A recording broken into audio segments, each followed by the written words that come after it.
This is CBC Here and Now.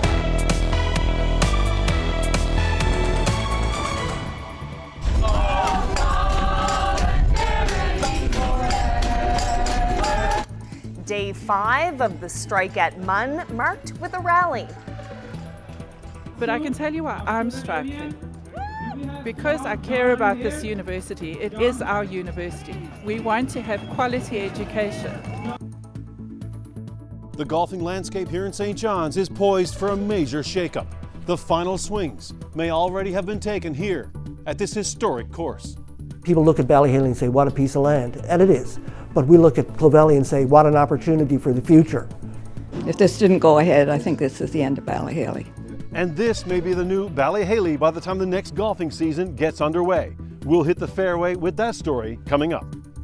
Well, after a ton of snow, it is pouring rain out there right now. We've got a cold weekend, windy weekend, as well as some blizzard conditions in parts of the province. I'll have the details coming up. Good evening and welcome to Here and Now. We begin tonight with Memorial University. More than 400 people came out for a rally in St. John's today. The lunchtime gathering to support striking MUNFA members went ahead despite some wintry weather. It's day 5 of the standoff between more than 800 people who work at the university and the administration. Take a look.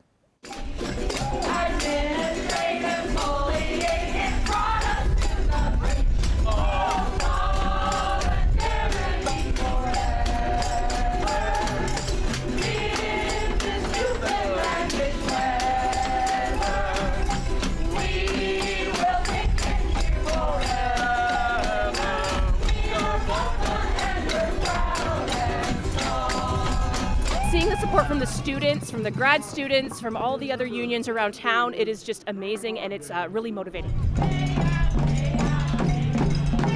Oh, it's great. Everybody's so alive, so together. It's wonderful. Lots of support. You just feel it. We're rallying to demonstrate our solidarity and our support and our demands for a fair, equitable deal. Regardless of the weather, pretty high energy right now, yeah. We've been negotiating for over a year or about a year or so, and administration hasn't come to the table. They kind of forced this strike on us, and here we are. This is about people who need to work towards a permanent job and a living wage and be certain of it. That's why I'm here. Do you have a message for administration? Do I have a message for administration? Really just come to the table, take us seriously, please. You can see that we take this issue seriously and we would like that to be matched. Every university in Canada has collegiate governance and MUN should be one of them. We care about this university, we really care. This is what the message I've received is that faculty, students, staff all care. It is our university. We want to have quality education.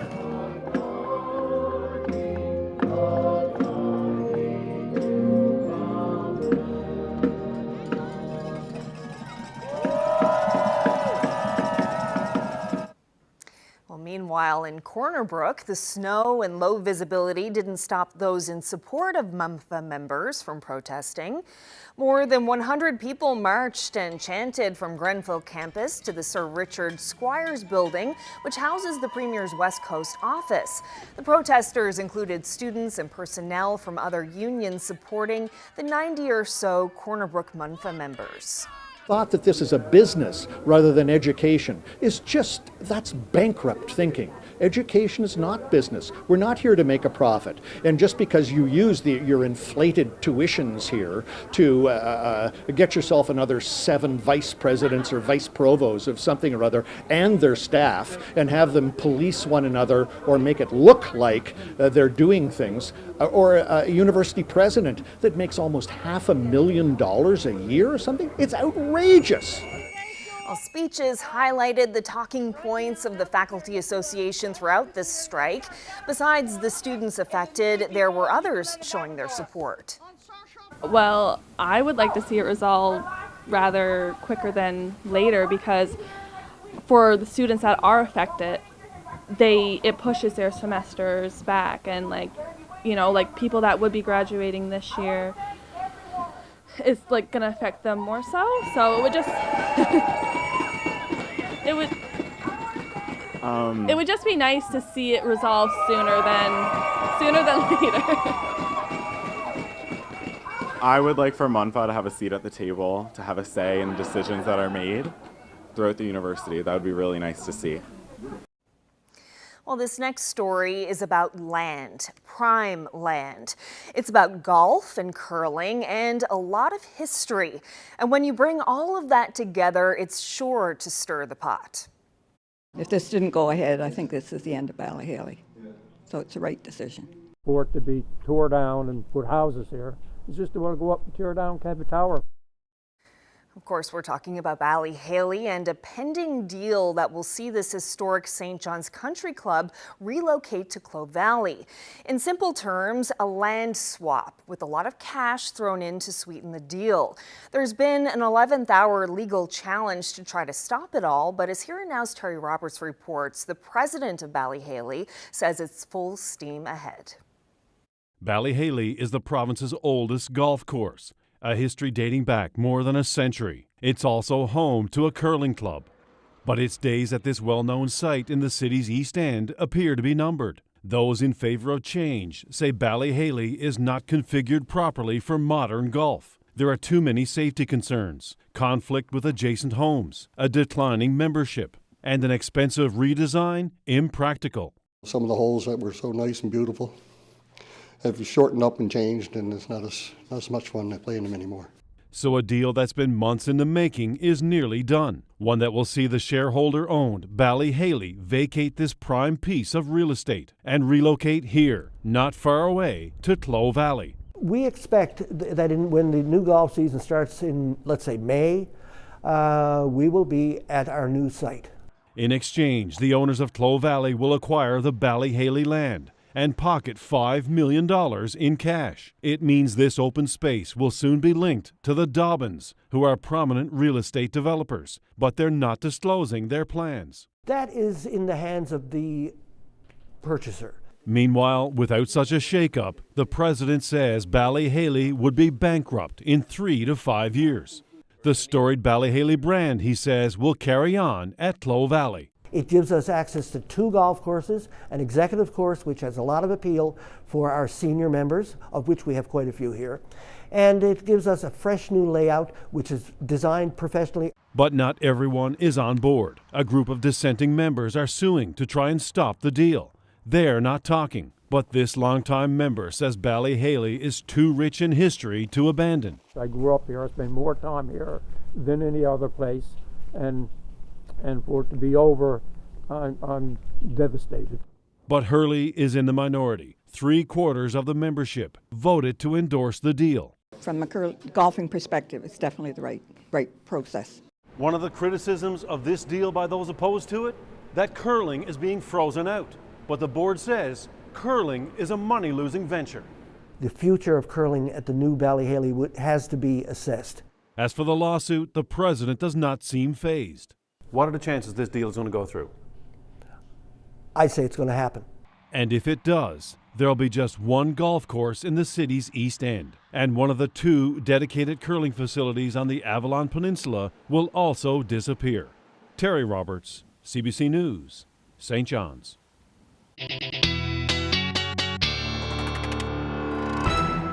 Well, 13 centimeters of snow fell this afternoon in a very short period of time, and now that has changed over to rain for most of the Avalon.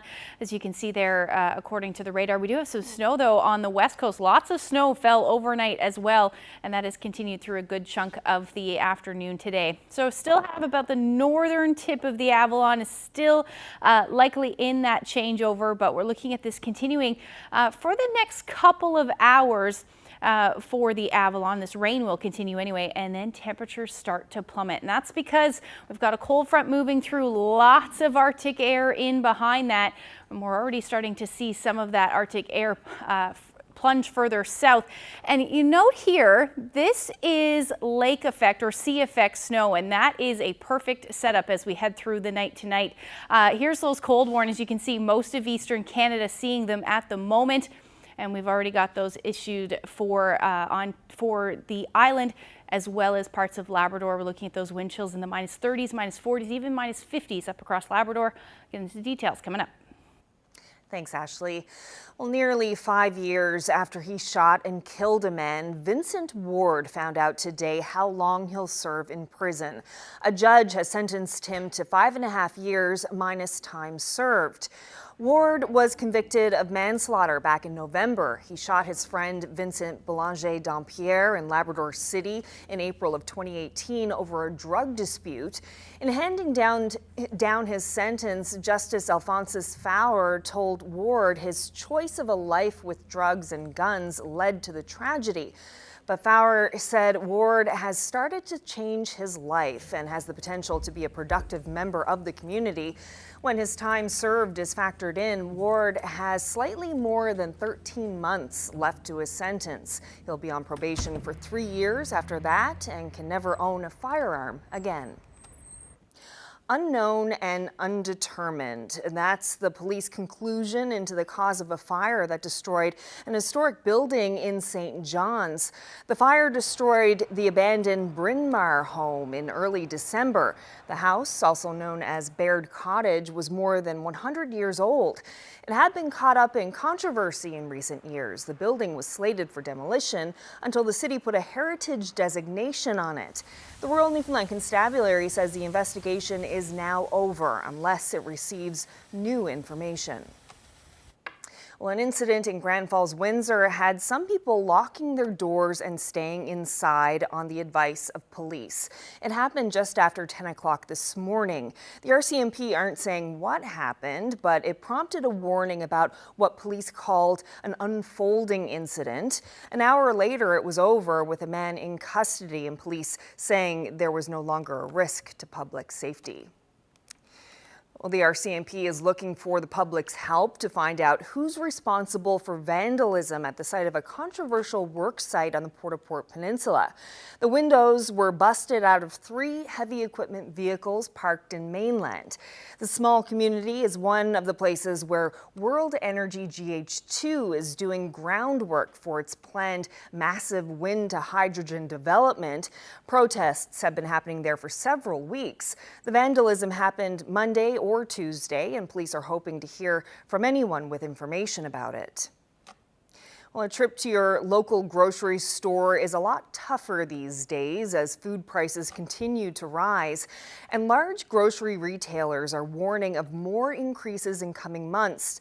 Statistics Canada data released this week shows that some grocery items have seen double-digit price increases beyond what's normal during winter months. Here Now's Amanda Gear spoke with some shoppers about sticker shock at the supermarket. Have you noticed the price of groceries going up in the last year? I've noticed them skyrocket. There's a big jump. I'm glad my kids are raised and paying their own bills because I'd hate to be a family of 5 or 6 and try and get by. I'm spread thin, pretty bad, but I do what I can. I'm currently on maternity leave and it's hectic. I'm visually impaired, I'm legally blind, and I'm on a very fixed income. And I've been coming here for years. And recently, in the last several months, I've just noticed the prices on things have gone through the roof. If you're on a limited income, you can't eat healthy, that's for sure. To me, it's greed. To me, it's greed. It's just absolute, whatever, and they can do it. That's the problem, see? There's a monopoly on a lot of these places. They can do it, they know they can do it, and they know they're going to get away with it. But I think it's about time that someone started to do something, especially our government. I think, it's getting too much out of hand right now. Yeah. I just came from actually another supermarket, and strawberries were $10, and I just thought, I can't do it. So things like berries, fresh berries, we forego, and I encourage everyone to give money or product to the food banks because they're being used more now than ever. Well, speaking of the cost of living, drivers are seeing an unscheduled drop in some fuel prices. The Public Utilities Board says there's more inventory on the markets, and that drove prices down. As a result, diesel is down by more than 18 cents a litre. That comes a day after it went down nearly 6 cents. The maximum cost is now about $2.29 a litre on the Avalon Peninsula. The price is also lower for heating fuels. Furnace oil went down by almost 6 16 cents a litre overnight, and stove oil has decreased by nearly 10 cents across most of the province, though it's more than 18 cents cheaper in Labrador West and Churchill Falls. In health news, the province is expanding its COVID-19 vaccine booster program to include younger people. Starting Monday, the Pfizer bivalent vaccine will be available for children ages 5 to 11. This particular vaccine targets the Omicron strain of the virus. Government says the decision is based on recommendations from Health Canada and the National Advisory Committee on Immunization. Also starting Monday, the Moderna bivalent vaccine will also be available for people 18 and older. An alumnus of the Challoway Youth Choir is back in St. John's this week. Ryan McDonald is an opera singer, a doctoral candidate, an arts administrator, and a producer who now works and studies in Toronto. He's also an advocate for LGBTQ artists and the co-founder of an opera company. But McDonald says it was the youth choir that laid the foundation for his musical career. This weekend, he'll be performing with them in the show There Will Be Drama, a Challoway musical theatre review. McDonald spoke with CBC radio host Chrissy Holmes of the St. John's Morning Show. There are going to be songs from all of the sort of the most famous musicals, all the greatest hits, and works from the original Challoway musical Sidewalk Dandelion as well. This is no small show. I mean, how many people are you performing with? I mean, just in numbers and pieces and... The entire Challoway group, so there will be, I think, over 130 performers from, ages 5 up until 17. And there is going to be, well, as the title indicates, there is going to be drama. Okay, could you tell us a little more? Sure. So I will be doing some of my favorite musical theater pieces as well. And there's going to be lights, there's going to be sets, there's going to be choreography. And I really think this is going to be a concert for the whole family. And like I say, it's going to be nothing like a choir concert you've seen before. Well, you can check out There Will Be Drama this weekend at the Arts and Culture Centre in St. John's. It will include songs from The Sound of Music, Les Mis, and The Lion King, to name a few. The pair of performances is taking place this Sunday at 2 p.m. and 7 p.m. Well, temperatures have climbed up today, at least for the eastern half, well, really all across the board, across the island, but they are going to drop like a rock tomorrow. I'll get into the full forecast coming up. Every part of me is a vision and a portrait of Mona Lisa. Every part of me is beautiful, and I finally see I'm a work of art, I'm a masterpiece. Whoa, whoa, whoa.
This weather forecast has been brought to you by Newfoundland and Labrador Tourism. Whatever you're up for this winter, discover experience packages at winterupnl.ca.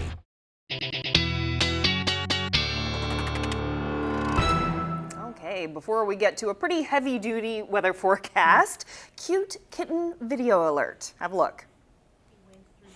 This comes to us from Here and Now viewer Wanda Tobin Hammond. She shared it with us on social media. Yeah, her foster kitten, Hale, really loving Ashley's forecast there, no doubt. Her name is Hale. I love that. Love a weather name.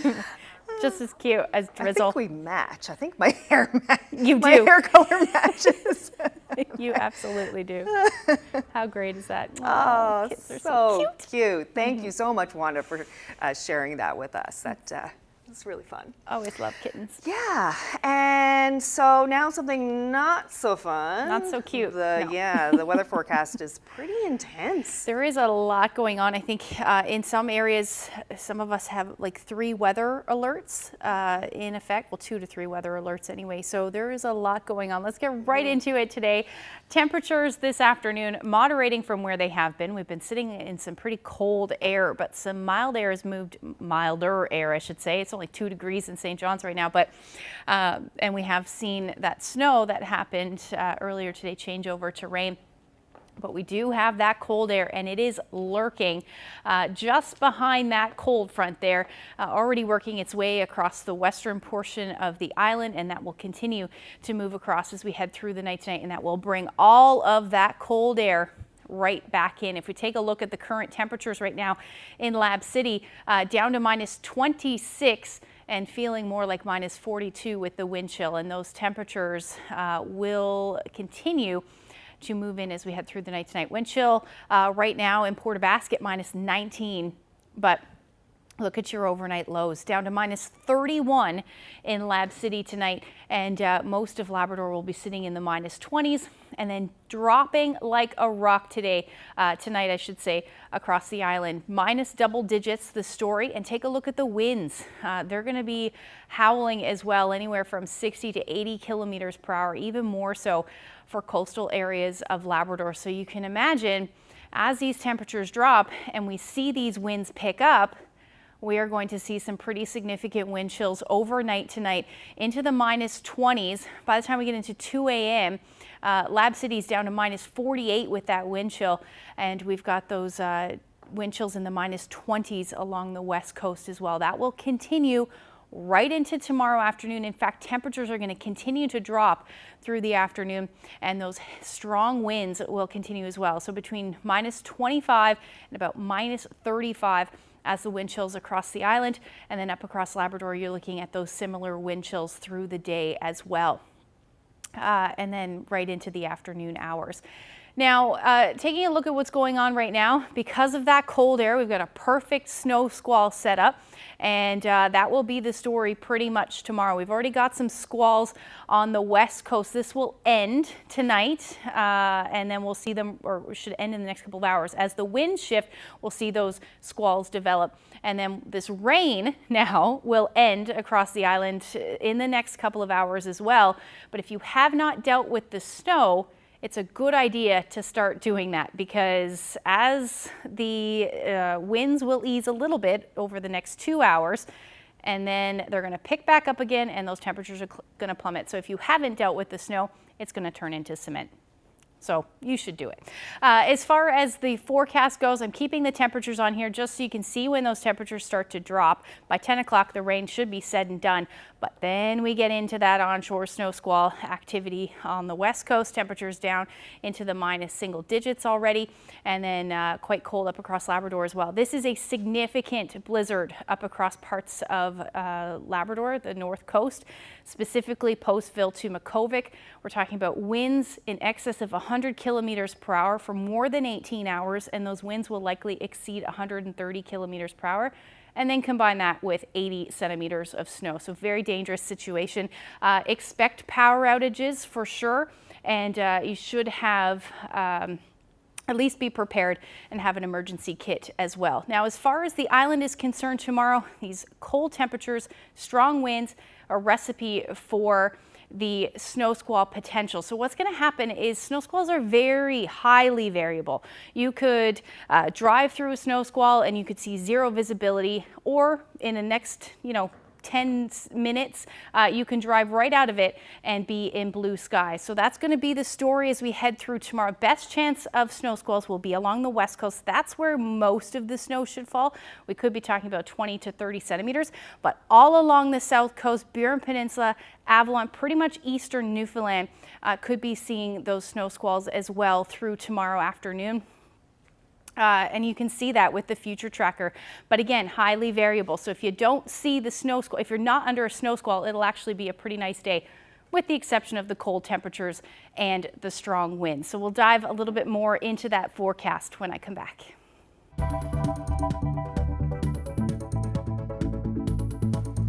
Well, it's good news for Fogo. The town is finally getting a full-time family doctor. How did they do it? I'll speak with Deputy Mayor Sandy Crawford just ahead.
One town in rural Newfoundland has done what so many others are desperately trying to do. Fogo Island has recruited a permanent, full-time family doctor. It's a huge win for an area that lost its only doctor last year. So how did the town manage to score a doctor willing to move from St. John's to Fogo? The Deputy Mayor of Fogo Island joins me now. So Sandy Crawford, let's start with the community reaction to this good news. What are you hearing from residents? Okay. Well, Carolyn, thank you very much for having me here today. As you can well imagine, Carolyn, the reaction has been phenomenal. It's been a long process of uncertainty, nervousness, and ultimately scared as well. A lot of people were scared of what could happen here without a doctor.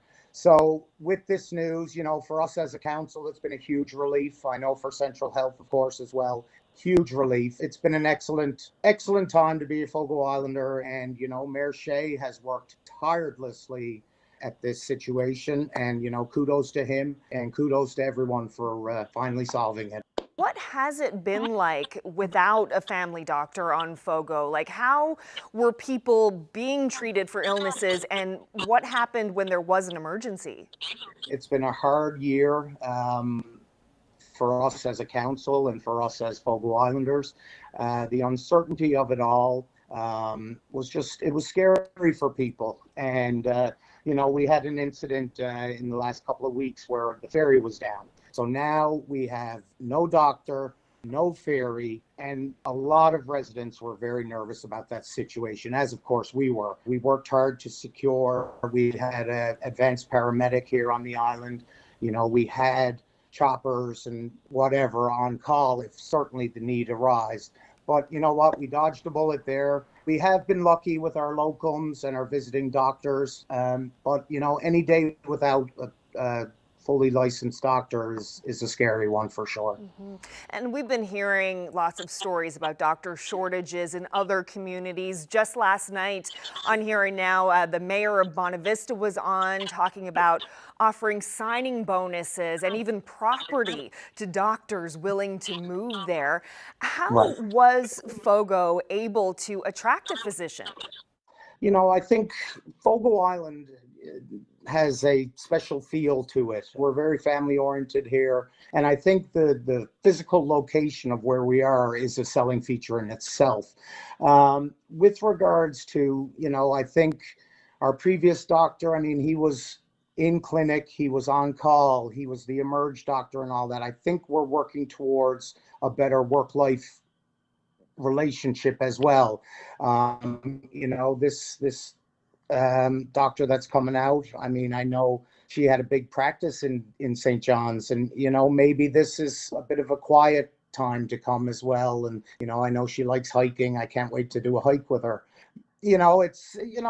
It's a beautiful place, and our people are amazing, and I think it's a place where people would want to be. What's the timeline here? When will your new doctor be on the job?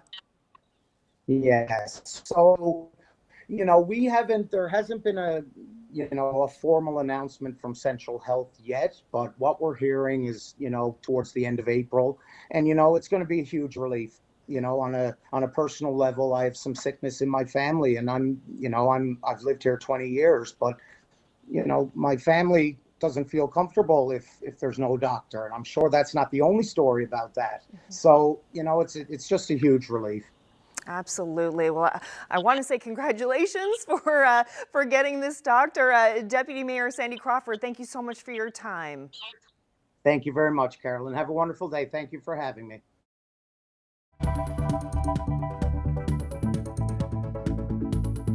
My father talked about this crash landing as much, if not more, than the stories of his actual bombing missions in Germany.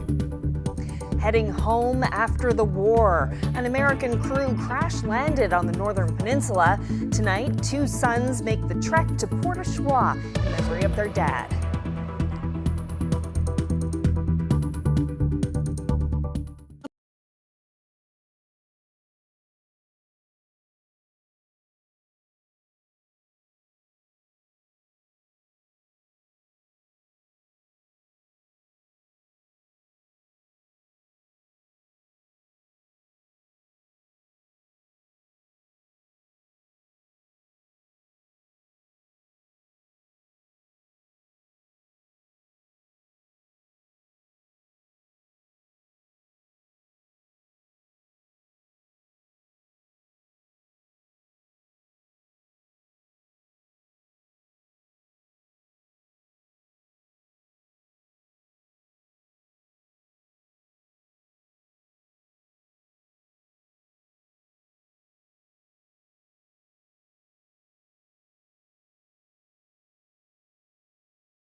Well, they survived battle, Nazi Germany, and the many dangers of World War II. But it was the trip home that was the true test for the American crew aboard B-25, the Bad Penny. It wasn't an enemy plane they were racing against, but time, as fuel began running out over the Atlantic. Freelance reporter Leila Baudouin brings us the story of two brothers who came to see their spot, where their dad and his crew crash-landed back in 1945. On a barren stretch of the northern peninsula, here and there among the rocks and shrubs, pieces of history, pieces of a long crashed plane. And here people are piecing together the story of the crew and a family history. The plane was nicknamed the Bad Penny after a string of bombing missions over Germany. She was being flown back to the United States.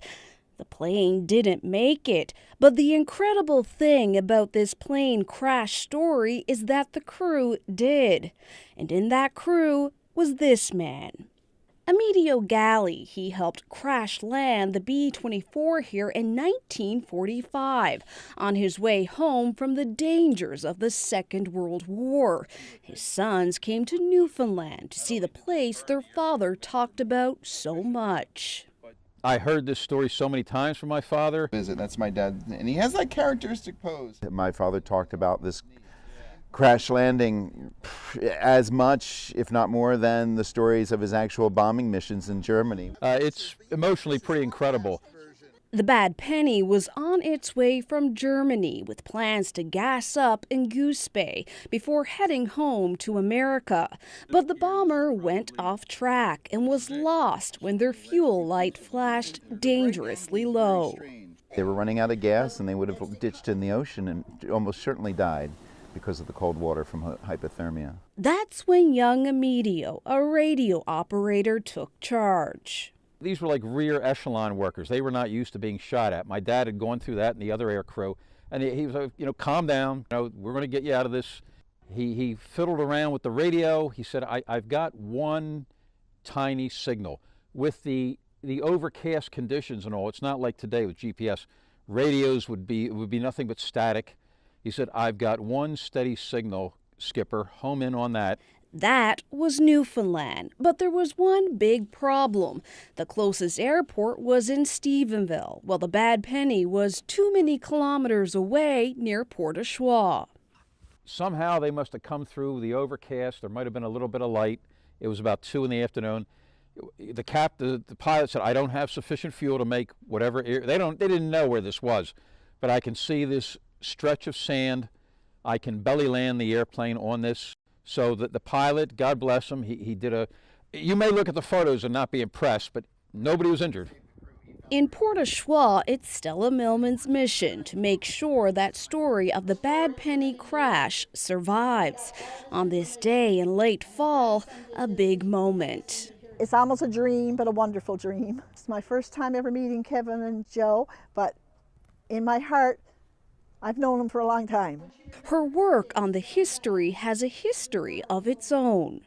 I've been working on this thing now for about probably 20 years. From a museum in the States, I got the reports of on the plane. I got all the reports, so affidavits from the pilot, co-pilot, and Kevin's and Joe's dad.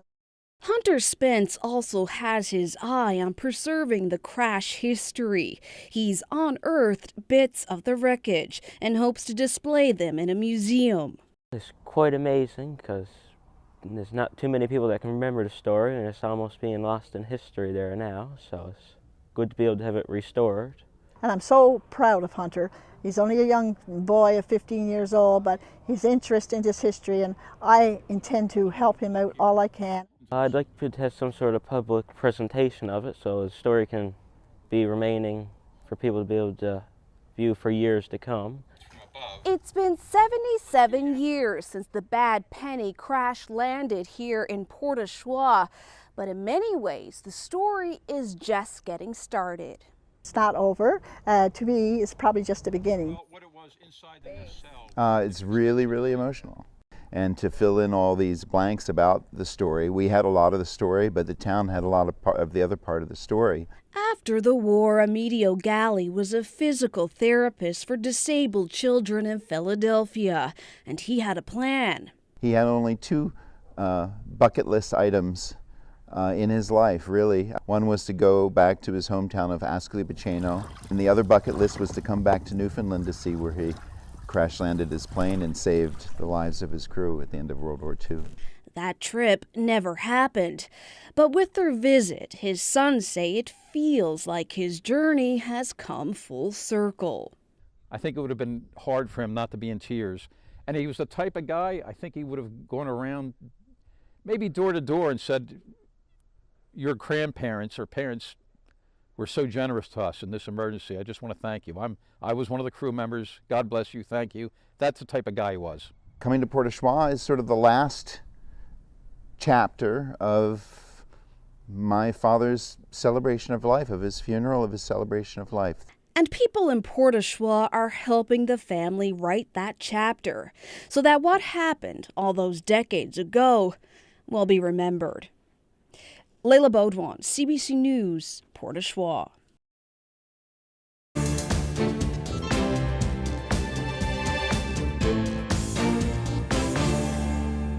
The federal Liberals have withdrawn a controversial amendment to their gun control bill, one that widened the definition of assault-style weapons to include some that are currently used as hunting rifles. Hunters, farmers, and Indigenous groups had all voiced strong opposition, and today a Liberal Commons Committee member said he looked forward to more consultation.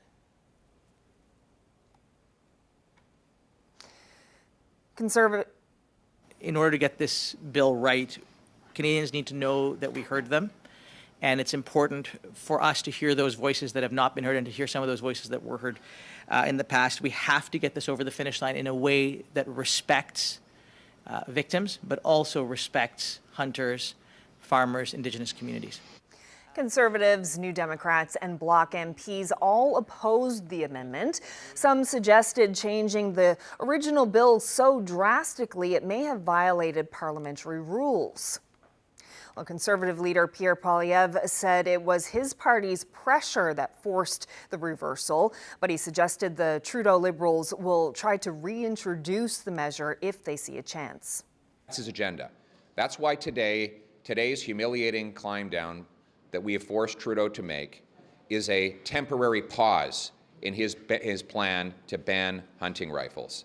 He is doing this because he got caught.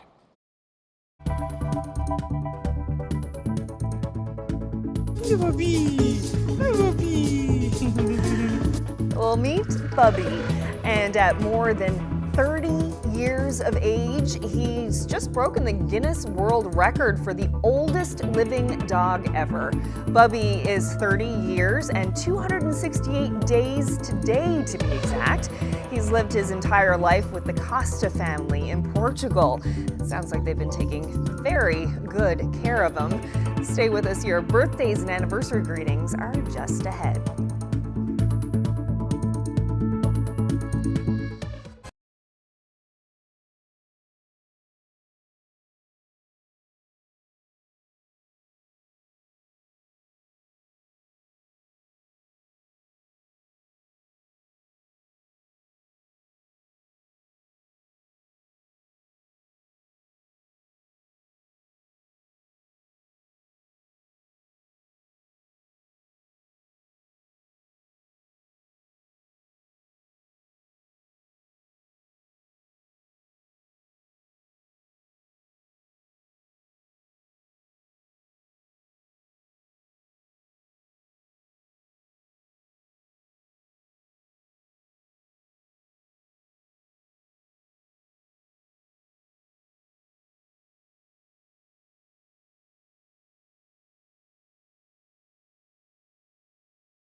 we still got to come back. Some of our Start oldest again. and most traditional crafts are in danger of being lost.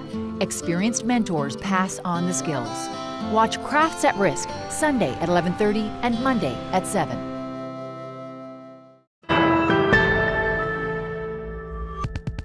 Let's find out who's celebrating. Happy 63rd anniversary to James and Maude Delaney in St. John's. Congratulations to Arch and Shirley Butler, who are celebrating 60 years of marriage. Happy 52nd anniversary to Paul and Beth McLean of Paradise. Wishing Barry and Margaret Chard of Bonavista a happy 50th anniversary. Happy anniversary to Scott and Josephine Rowe of Seldom, Fogo Island. They've been married for 54 years. Best wishes to Linda and Walter McDonald of Burgeo on their 56th anniversary. George and Shirley Nichols of Deer Lake are marking 61 years together. Congratulations. Happy 54th anniversary to Stan and Patricia Lundrigan of Bay Bulls. Congratulations to Con and Viola Gesso of Port East. It's their 61st anniversary. Happy 54th anniversary to Wayne and Jean Hiscock of Goulds. Wishing Mac and Elizabeth Sutton of Paradise a very happy 59th anniversary. Anniversary greetings going out to Lloyd and Joyce Bath of Twillingate, who are celebrating their 67th wedding anniversary. Happy 50th anniversary to Randy and Donna Grushi of Mount Pearl. Congratulations to Gloria and Eben Humber of Lansaloo on their 56th anniversary. Wishing Junior and Shirley Gifford from Coley's Point a happy 55th anniversary. Happy 55th anniversary also to Wayne and Trudy Neal of Corner Brook. Happy 70th anniversary to Frank and Pat Pinsent of Grand Falls, Windsor. Now to some birthdays. Happy birthday to Randy Whiteway of Bishops Falls, now living in St. John's. He just turned 95. Best wishes to Alexander Cull of Lewisport, who's celebrating his 92nd birthday. Happy 95th birthday to Wilbert Weir of Little Bay Islands, now living in Springdale. Wishing John Walsh of St. John's a happy 92nd birthday. John worked with CBC for 26 years. Happy birthday to Bridget Corcoran of Labrador City, who just turned 97. Happy birthday to Florence Humby of Somerville. She's celebrating her 96th birthday. Happy 100th birthday to Lily Tavner in Clarenville. Hope you have a fabulous day. Wishing John Hart Sr. of St. John's a happy 94th birthday. Best wishes to Irving Wareham, who is celebrating his 92nd birthday. And birthday greetings going out to Florence Russell of Blaketown, who's marking her 92nd birthday. Happy 97th birthday to Irene Chambers from Labrador City. Adelia Penny of Jeffreys turns 90 tomorrow. Happy birthday. Happy 91st birthday to George Rowe of Port Hope Simpson. And birthday greetings going out to Gilbert Oakley of CBS, who's celebrating his 90th birthday. Happy 92nd birthday to Audrey Collins from Carmenville, now living in Gander. And wishing Bertha Mercer of Bay Roberts a very special 102nd birthday. She's a survivor of the 1929 tidal wave on the Burin Peninsula. Birthday wishes coming from family and friends. Happy 90th birthday to Harold Blackmore of Catalina, now living in St. John's. And birthday greetings going out to Effie Late in Deer Lake, who turns 94 today.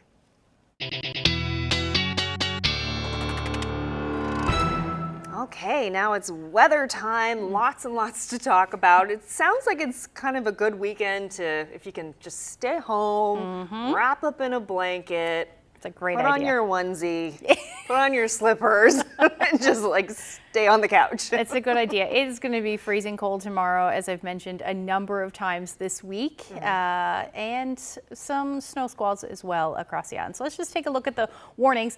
St. John's, for example, has 3 different alerts in effect right now. So those snow squall watches pretty much across the west coast, south coast, and eastern Newfoundland. Then we've got blizzard warnings that extend from Nain through to Cartwright, and blowing snow advisories essentially for the rest of the Big Land, with a snowfall warning along the strait there. Now we also have Wind warnings all along the coast of the island as well, west coast, south coast, and then up through 2 parts of the northeast coast. And then Burgeo still under a winter storm warning that should end and then likely change over to a snow squall warning as we head through tomorrow. Look at the temperatures for tomorrow. Not even well below where they should be sitting this time of year, somewhere between -10 and -15 pretty much across the board, with the exception of the Burin Peninsula and as well as the Northern Peninsula. You'll be hovering around -8 tomorrow, but very windy conditions across the board as well. Those winds will be gusting tomorrow somewhere between 80 to 110 kilometers per hour for the island. And then as far as Labrador is concerned, especially where you're in those blizzard warnings, 18 plus hours of 100 kilometer per hour winds. And we will also see somewhere between 60 to 80 centimeters of snow for the Postville to Makovic area. Also under extreme cold warnings, that's because of those winds. We'll see those wind chills into the -30s tomorrow. But here's a look at the snowfall. So this isn't going to do a great job as far as telling us exactly how much snow falls because of that high variability with the snow squalls. But you can expect most of it to fall on the west coast, and we could see pockets of upwards of 10, maybe 15 centimeters of snow along the south coast, Burin Peninsula, and Avalon tomorrow, depending on how persistent those snow squalls are. Here's a look at the snowfall forecast, though, up across Labrador. Like I said, 70 to 80 centimeters certainly possible in some areas, although you're not going to know it because the winds will be blowing it around. So we'll see quite a bit of drifting with that system as well. As we head into Sunday, things will start to clear out. We'll actually see some sunshine through the day, but we're going to hang on to these cool temperatures, though, into the minus single digits, not nearly as windy either. And then up across Labrador, you're looking at your temperatures in the minus teens. As we head into Monday, another warm up, especially along eastern areas of the island, back up to 3 to 6 degrees through the day. And then for your Monday up across Labrador, you're looking at sunshine and temperatures into the teens. Long range forecast looks like another cool down as we head into next week. Some flurries possible by Tuesday for St. John's and eastern Newfoundland. And then for central, you're looking at those temperatures dipping on Tuesday. Some sunshine will return, which will be nice to enjoy whatever snow falls this weekend. And then for western Newfoundland, you're looking at finally some clearing skies. It looks like by Tuesday. Wednesday, some flurries will return, but your daytime highs rather will be between -1 and -6. And then for the big land, eastern Labrador, some sunshine Sunday, Monday, and Tuesday. You'll see some flurries return by the time we get into Wednesday. And look at that temperature, only -5 through the day. So another mild spell, relatively speaking. And then for western Labrador, some flurries on Tuesday. Wednesday, you're looking at your daytime high around -17. Had to share this photo. It's a nice one from Loon Bay. A cold day there yesterday. Rhonda shared that great shot with us. If you have any weather photos, send them to my Facebook page, Twitter, or email them to nlphotos@cbc.ca. Oh, what a great shot. -5. It's like practically balmy by Labrador standards lately. Absolutely, especially with these extreme cold alerts. Yeah. Well, the good thing is it's not long-lived. It'll move off, which is nice. Yeah, and I saw a good reminder, I think, Environment Canada saying to people that if it's too cold for you outside, to stay outdoors is too cold for your pets too. So something to keep in mind, your furry friends. Yeah. All right, that's it for us this evening. Stay safe and warm this weekend. Hope to see you on Monday. Good night.